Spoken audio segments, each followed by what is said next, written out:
नमस्कार। प्रत्यक्ष प्रसारण कार्यक्रम पत्र पत्रिका, म हुँ नवराज पोखरेल। मेरो हातमा पत्र पत्रिकाहरू आइपुगेको छ र गोरखापत्र को अगाडिको पृष्ठले भन्दछ सभासद मनोनयनका विषयमा कानुनी परामर्श सुरु भएको र 11 समितिमा सर्वसम्मत शीर्षक दिएर उसले समाचारहरू छापेका छन्। त्यस्तै सहमति कार्यान्वयन नभए संसद चल्न नदिने चेतावनी लगायत 16 जना न्यायाधीश सिफारिस भएको समाचारहरू गोरखापत्रको अगाडिकै पृष्ठमा छन्। म छोटकरीमा यो सभासद मनोनयनका विषयमा कानुनी परामर्श शीर्षकको समाचार राख्दैछु यहाँहरू समक्ष। संविधान सभामा 26 जना सभासदको मनोनयनको विषयलाई लिएर नेपाली कांग्रेस र नेकपा एमालेका शीर्ष नेतृत्वले कानूनविदसँग मंगलबार परामर्श गरेका छन् भनिएको छ। कानूनविदहरूका अनुसार सरकार र राजनीतिक दलका नेताहरूबाट चाँडोभन्दा चाँडो मन्त्री परिषदबाट 26 जना सभासद मनोनयन गर्न के कानूनी जटिलता छन् भन्ने विषयमा नै केन्द्रित भएर सुझाव लिएको थियो भनिएको छ।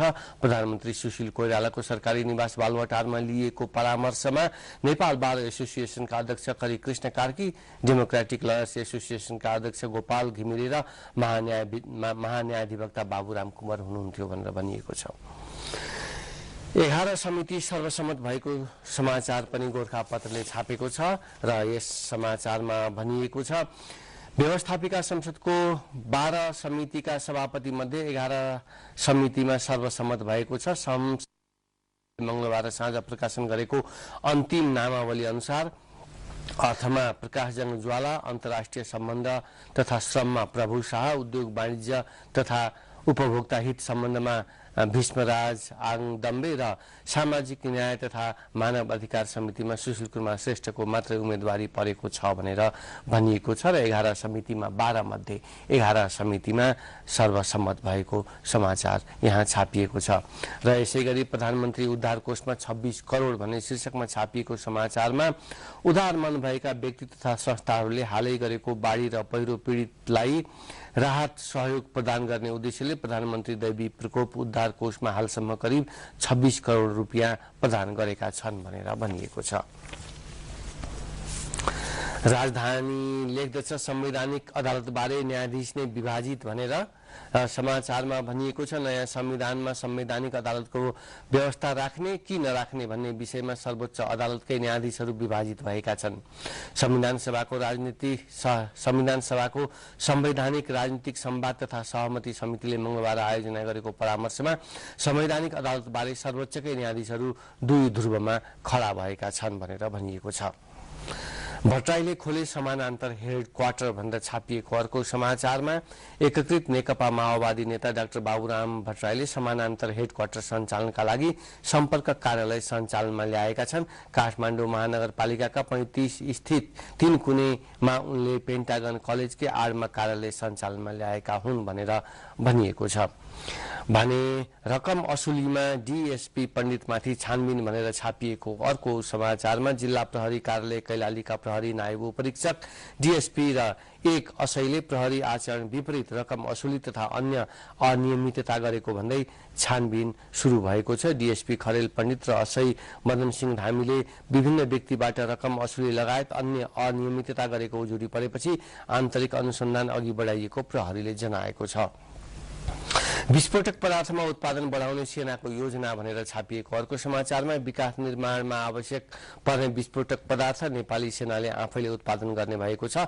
सेनाको कल्याणकारी कोष र सरकार दुवैको साझेदारीमा मकवानपुरको सुनाचरी स्थित वाटर जेल प्लान्ट उद्योगलाई विस्तार गरेर विस्फोटक पदार्थको उत्पादन गर्न लागि हो भनेर भनिएको छ। राजधानीका समाचारहरू मैले यहाँहरू समक्ष अहिले राख्दै थिएँ। नागरिक छाप्दछ ढुङ्गा गिट्टीमा सरकार कसिलो।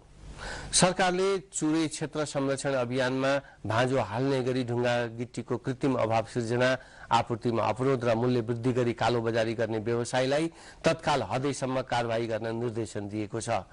मुख्य सचिव लीलामणि पौडेलको अध्यक्षतामा मंगलबार बसेको ढुङ्गा गिट्टी बालुवा व्यवस्थापन केन्द्रीय अनुगमन समिति बैठकले जिल्ला अनुगमन समितिहरूलाई यस्तो निर्देशन दिएको हो। यो निर्देशनसँगै सम्बन्धित प्रमुख जिल्ला अधिकारीहरूले ढुङ्गा गिट्टीको आपूर्ति अवरुद्ध गरी कृत्रिम अभाव सिर्जना गर्ने व्यवसायी र यसमा संलग्न जो कोहीलाई कारबाही गर्न सक्नेछन् र जिल्ला अनुगमन समितिका अध्यक्ष प्रमुख जिल्ला अधिकारी नै हुने कानुनी व्यवस्था छ। सरकारले उत्खनन तथा संकलन सम्बन्धी मापदण्ड निर्धारण गरेपछि दबाब दिन क्रसर र ढुवानी व्यवसायीले ढुङ्गा गिट्टी र बालुवाको कृत्रिम अभाव सिर्जना गरेका हुन्। सरकारले जहिले असार साउन र भदौमा ढुङ्गा गिट्टी र बालुवा संकलनमा रोक लगाउने गरे पनि अहिले जस्तो चरम अभाव कहिले हुँदैन थियो। ढुवानी व्यवसायीहरूले समेत देशका विभिन्न स्थानमा आफ्ना गाडी तेर्स्याएर आन्दोलन गरिरहेका छन् भनेर भनिएको छ र ढुङ्गा गिट्टीमा सरकार कसिलो भएको र कृत्रिम अभाव तोड्न निर्देशन दिएको समाचार नागरिकबाट लिएको हुँ। तोडियो पानी कार्टेलिङ भनेर छापिएको अर्को समाचारमा सरकारी हस्तक्षेपपछि बोतलको मिनरल वाटरमा जारी एकाधिकार तोडिएको छ। पानी कार्टेलिङ र मनोमानी मूल्य निर्धारणमा संलग्न नेपाल बोतल वाटर उद्योग संघले नै मंगलबार पानीको कार्टेलिङ खारेज गरेको घोषणा गर्दै पुरानै मूल्यमा पानी बिक्री गर्न माथत उद्योगलाई निर्देशन दिएको हो भनेर भनिएको छ। पानीमा एकाधिकार जमाउन मतियारका रूपमा प्रयोग गरिएको एम इन्टरनेशनलका अध्यक्ष सुरेन्द्र साकेलाई प्रशासनले सोमबार पक्राउ गरेपछि संघ सूचना निकालेर कार्टेलिङ अन्त्य गर्न बाध्य भएको हो भनेर भनिएको छ। नागरिकै यो अर्को समाचार छ।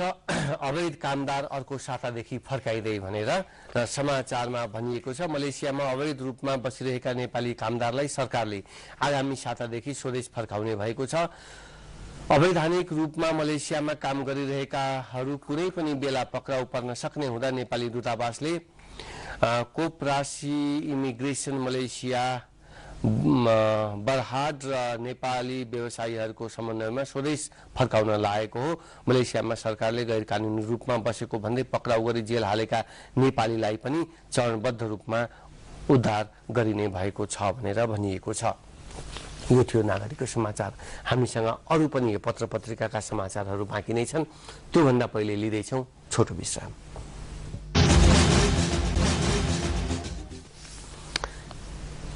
गुणस्तरहीन ट्रान्सफर्मर खरिद प्रकरण चिनिया कम्पनीले जरिमाना र क्षतिपूर्ति तिर्ने अन्नपूर्ण पोस्टबाट समाचार लिँदैछु।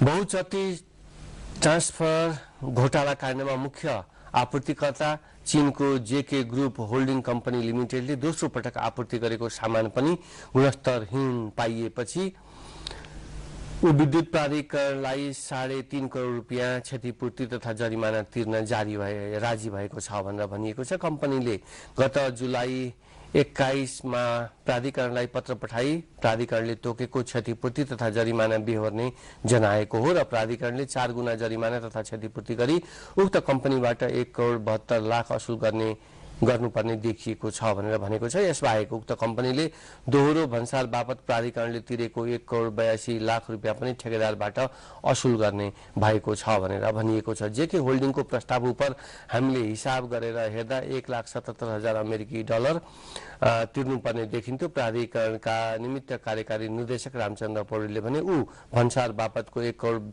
82 लाख रुपियाँ तिर्न सहमत भएको छ भनेर भनिएको छ र यसले चाहिँ गुणस्तरहीन ट्रान्सफर पठाएर यो समस्याहरू आएको भनेर पत्रिकाले छापेको छ।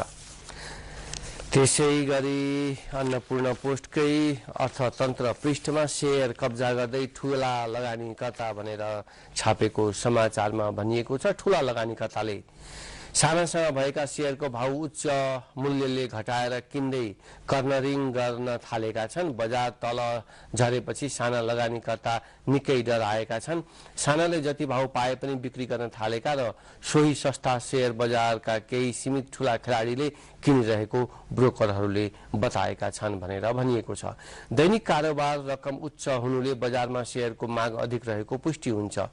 मंगलबार नेप्से परिसूचक 25.98 अङ्कले तल झर्दा 51 करोड 75 लाख रुपियाँ भन्दा बढीको कारोबार भयो र सोमबार पनि 44 करोड 8 लाख रुपियाँ भन्दा बढीको शेयर किनबेच भएको थियो। लगातार दोस्रो अङ्कले नेप्से तल झर्दा 51 करोड भन्दा बढीको शेयर किन्ने हिम्मत साना तथा नयाँ लगानीकर्ताहरूमा नभएको बजारको अग्रपन्थीमा बसेर शेयर किनबेच गर्ने ब्रोकरहरू बताउँछन् भनेर भनिएको छ र शेयर कब्जा गर्दै ठूला लगानीकर्ता भन्ने शीर्षकमा अन्नपूर्ण पोस्टको अर्थतन्त्रले सुसमाचार छापेको छ भने यो नागरिककै आर्थिक पृष्ठमा भनिएको छ 6 सम्झौताका आशय पत्र भारतमा भनेर समाचारमा भनिएको छ। सरकारले आन्तरिक विवादका कारण रोकिएको पारवहन सम्बन्धी 6 सम्झौताको आशय पत्र अथवा लेटर अफ इन्टेन्टलाई अन्तिम रूप दिएर भारत पठाएको छ।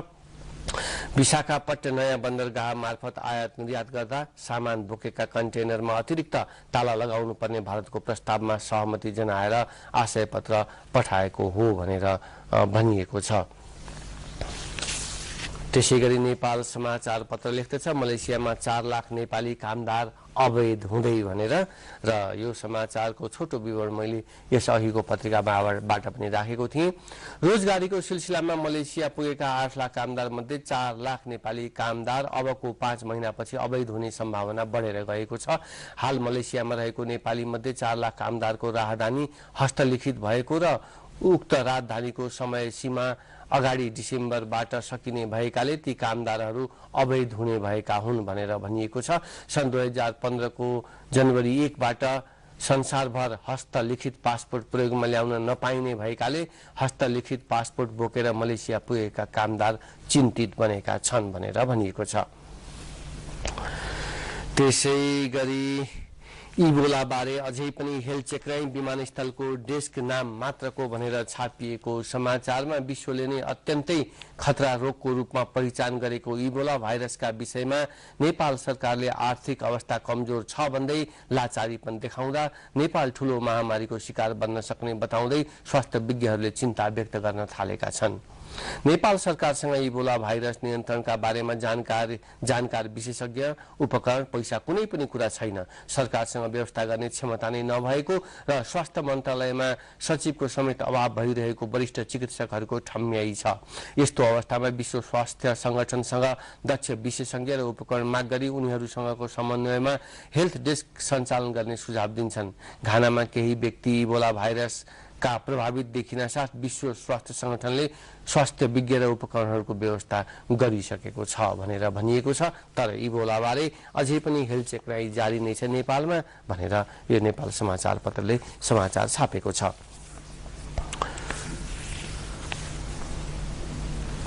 सहमतिहरू लागू गर्न चेतावनी भन्ने शीर्षक दिएर कान्तिपुरले छापेको समाचारमा माओवादी सहितका प्रतिपक्षी दलहरूले उच्च स्तरीय राजनीतिक संगठन संयन्त्र गठन सहितका पूर्व सहमति कार्यान्वयन गर्न सत्ता पक्षलाई अल्टिमेटम दिएको छ।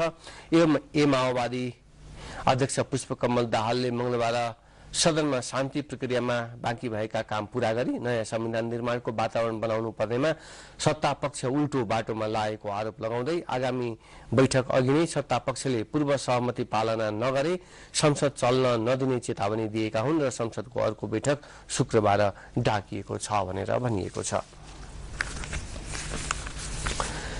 त्यसैगरी अभियान अहिले मेरो हातमा छ र अभियान छाप्दो छ वाटर जेल उद्योग स्थापना गरिने भन्ने शीर्षकको समाचार र यसमा भनिएको छ नेपाली सेनाको सैनिक कल्याणकारी कोषमा सञ्चालित रकम 26 अर्ब 88 करोड 27 लाख रुपियाँ पुगेको छ। कोषमा 2070 असारमा रु 23 अर्ब 31 करोड 10 लाख सञ्चित रहेकोमा 2071 असारमा रु 3 अर्ब 57 करोड 16 लाख थपिएको सैनिक जनसम्पर्क निर्देशनालयले जानकारी दिएको छ भनेर भनिएको छ र कोषमा सञ्चित रकमबाट उद्योग तथा अस्पतालमा लगानी गर्ने तयारीमा नेपाली सेना रहेको छ। सेनाले विस्फोटक पदार्थ उत्पादनका लागि वाटर जेल उद्योग स्थापना गर्ने पनि भएको छ भनेर भनिएको छ। त्यसैगरी निगमको MA60 जहाज अनिश्चित कालका लागि ग्राउन्डेड भनेर छापिएको अर्को समाचारमा नेपाल वायु सेवा निगमको नयाँ जहाज MA60 को उडान अनिश्चित बनेको छ। पटक पटक ग्राउन्डेड हुँदै आएको सो विमान उडाइरहेका चिनिया पाइलट स्वदेश फर्किएपछि जहाजको उडान अनिश्चित बनेको हो र पछिल्लो पटक ग्राउन्डेड भएको विमानको आवश्यक उपकरण चीनबाट ल्याएर जडान गरिए पनि पाइलट फर्किएपछि विमान उडाउन नसकिने निगम स्रोतले जानकारी दिएको छ। सोही कारण निगमले आगामी चाडबाड का लागि अग्रिम टिकट बुकिङ समेत गर्न सकेको छैन भनेर भनिएको छ। यो समाचारहरू मैले लिएको थिएँ आर्थिक अभियानबाट। त्यसैगरी हामीसँग अरू पनि छन् समाचार। कारोबारले नेप्से ओह्रालो झरेको झरै भन्ने शीर्षकमा पनि समाचार छापेको छ। यो समाचार विश्लेषण युक्त हुन सक्नेछ तर योभन्दा पहिले हामी लिँदैछौँ दर्शकवृन्द एउटा छोटो विश्राम। नेप्से ओह्रालो झरेको झरै कारोबारको समाचार हो। पक्कै पनि यसमा विश्लेषण होला। शेयर बजारमा केही सातादेखि गिरावटले मंगलबार पनि निरन्तरता पाएको छ। सोमबार 38 अङ्कले घटेको नेप्से स्टक एक्सचेन्ज नेप्से परिसूचक मंगलबार 26 अङ्कले ओह्रालो लागेको छ भनेर भनिएको छ। शेयर लगानीकर्ता राष्ट्र बैंकले नीतिका कारण बजार घटेको आरोप लगाउँदै आएको छ, तर राष्ट्र बैंकले आफ्नै निर्देशनले शेयर बजारमा नकारात्मक असर परेको भनाइप्रति असहमति जनाएको छ। उसले वित्तीय प्रणालीको हितका लागि ल्याएको निर्देशनले शेयर बजारमा नकारात्मक असर नगर्ने दावी समेत गरेको छ। बैंक वित्तीय संस्थाको प्राथमिक पुँजीको 30% कुल लगानी मध्ये दैनिक रूपमा मूल्याङ्कन गरी व्यापारिक लगानीको मात्र प्राथमिक पुँजी 1% सम्म लगानी गर्न सक्ने सीमा कायम गरिएको केन्द्रीय बैंकले जनाएको छ। बैंक वित्तीय संस्थाले खरिद गरेको शेयर बिक्री नगरी मूल्याङ्कनका आधारमा आम्दानी जनाउने परम्परालाई व्यवस्थित गर्न यो नयाँ सीमा लगाइएको उसको भनाइ छ। मंगलबार कारोबारको पहिलो समयमा करिब 15 अङ्कसम्मले बढेको नेप्से परिसूचक करिब 1 घण्टापछि घट्दो क्रममा रह्यो। यो क्रम बन्द हुनसम्म कायम रह्यो र नेप्से उच्च अङ्कको गिरावट आए पनि कारोबार रकममा भने सुधार आएको छ र राष्ट्र बैंकले बारम्बार नीति परिवर्तन गर्दा शेयर बजार अस्थिर भएको इन्भेस्टर्स फोरमका अध्यक्ष राजकुमार तिमिल सिन्हाले बताए भनिएको छ। केन्द्रीय बैंकले सम्बन्धित निकायसँग छलफल गरी उपयुक्त नीति ल्याउनुपर्छ उनको भनाइ छ भनेर भनिएको छ। सीमा होइन व्यवस्थापन राष्ट्र बैंक भन्दछ भनेर भनिएको अर्को एउटा समाचार शीर्षकमा व्यापारिक लगानीमा सीमा नलगाई व्यवस्थित मात्र गरिएको राष्ट्र बैंक प्रवक्ता मनमोहन कुमार श्रेष्ठले बताए। बैंक वित्तीय संस्थाको कोर क्यापिटलको 30% व्यापारिक लगानीमा कुनै परिवर्तन भएको छैन। उनले भने त्यसलाई दीर्घकाल, अल्पकाल र निश्चित अवधि छुट्याई लगानी गर भनिएको हो भनेर स्पष्ट पारिएको छ। यो थियो कारोबारको समाचारहरू र त्यसैगरी अब अर्को समाचार मेरो हातमा छ। आर्थिक राष्ट्रिय दैनिकबाट नबिल बैंकमा आन्दोलन यसले भन्छ। निजी क्षेत्रको क वर्गको राष्ट्रिय स्तरीय नबिल बैंकमा आन्दोलन चर्किएको छ भनेर भनिएको छ। व्यवस्थापनले निष्कासन गरेको विरोधमा आन्दोलनमा उत्रिएका कर्मचारीहरूले 20औं दिनमा पनि आन्दोलनलाई जारी राखेका छन् र नेपाल राष्ट्रिय कर्मचारी संगठन नबिल बैंक केन्द्रीय तटस्थ समितिको अगुवाईमा जारी आन्दोलनमा मजदुरको संख्या वृद्धि हुने क्रम जारी छ भनेर भनिएको छ। हिमालयन डिस्टिलरीद्वारा मापदण्ड पूरा नगरी भोडका बिक्री भनेर पनि यसले अर्को समाचार छापेको छ भने नयाँ पत्रिका लेख्दछ प्रतिपक्षीको 24 घण्टे अल्टिमेटम। यो समाचार पहिले मैले यहाँलाई अघिल्लो पत्र पत्रिकाहरूबाट जानकारी गराइसकेको छु। 5000 मेट्रिक टन विस्फोटक नेपालमै उत्पादन गर्ने तयारी भनेर पनि यहाँ समाचार छापिएको छ। बढी रकम प्रस्ताव गर्नेलाई हज यात्राको ठेक्का दिने भनेर पनि अर्को यहाँ समाचार छापिएको छ। गृह मन्त्रालय अन्तर्गतको हज कमिटीले मक्का मदिना हज गर्न जाने यात्रीका लागि महँगो दर रेटको हवाई भाडा बिड गर्ने एयरलाइन्सलाई ठेक्का दिएको छ भनेर भनिएको छ। संवैधानिक अदालतप्रति न्यायाधीशहरूको आपत्ति भनेर पनि यहाँ भनिएको छ। यी समाचारहरू नयाँ पत्रिकाबाट मैले यहाँहरू समक्ष राखेको हुँ। त्यसैगरी आस्था साप्ताहिक लेख्दछ नयाँ सरकारका निम्ति नयाँ रणनीति भन्ने शीर्षकको समाचार। त्यसैगरी विदेशबाट गोली छेड्ने गाडीको बथान भनेर अर्को यहाँ चाहिँ समाचार शीर्षकमा राखेर समाचारहरू आस्था साप्ताहिकले जनआस्था साप्ताहिकले छापेको छ भने हाँक साप्ताहिक छाप्दछ। उच्च स्तरीय संयन्त्र गठनको प्रस्ताव आपत्तिजनक र छैठौंद्वारा अन्तरिम आदेशको स्थगन भन्ने शीर्षक समाचारहरू। चुनढुङ्गा उत्खनन प्रयास असफल र प्रगतिशील तीज कार्यक्रम सम्पन्न जस्ता शीर्षक समाचार दिएर हाँक साप्ताहिकले समाचार अगाडिको पृष्ठको समाचारहरू भरेको छ। त्यसरी भनेदेखि पुराना कुरा बल्झाउँदै सहमति अवरुद्ध भनेर बुधबार साप्ताहिकले अगाडिको पृष्ठमा छापेको मुख्य समाचारको हेडलाइन त्यस्तो छ। ओलीले 3 प्रदेश भनेपछि गुरुङको सुझाव र संस्थागत निर्णय लत्याएर नबोल्नुहोस् भनेर पनि यहाँ शीर्षक दिएर समाचार छापिएको छ। सम्पत्ति अनुसन्धान विभाग नै अनुसन्धानको घेरामा भनेर बुधबार साप्ताहिकले यी समाचार शीर्षकहरूमा समाचार छापेको छ। घटना र विचार राष्ट्रिय साप्ताहिकले 2/3 अभ्यास भएको ठान्दै हात्तियो ए माओवादी भन्ने शीर्षकमा समाचार छापेको छ। छटपटीमा प्रधानमन्त्री अर्को समाचार शीर्षक हो र रेडियोमा रडाको भन्ने शीर्षक समाचार पनि यसले अगाडिको पृष्ठमा छापेको छ। साप्ताहिक विश्लेषणले प्रचण्ड वैद्यको भट्टराई विरोधी मोर्चा भनेर छापेको छ। हिन्दीले मोदीको सम्बोधन चमत्कारपूर्ण भन्ने र हलो अर्को समितिमा शीर्षक समाचारहरू साप्ताहिक विश्लेषणले छापेको छ भने तामाकोशी सन्देश साप्ताहिकले शासकीय स्वरूप नै दलीय सहमतिको बाधक, प्रचण्डको जाल साक्षी सबैतिर छताछुल्लो शीर्षक दिएर समाचार छापेको छ।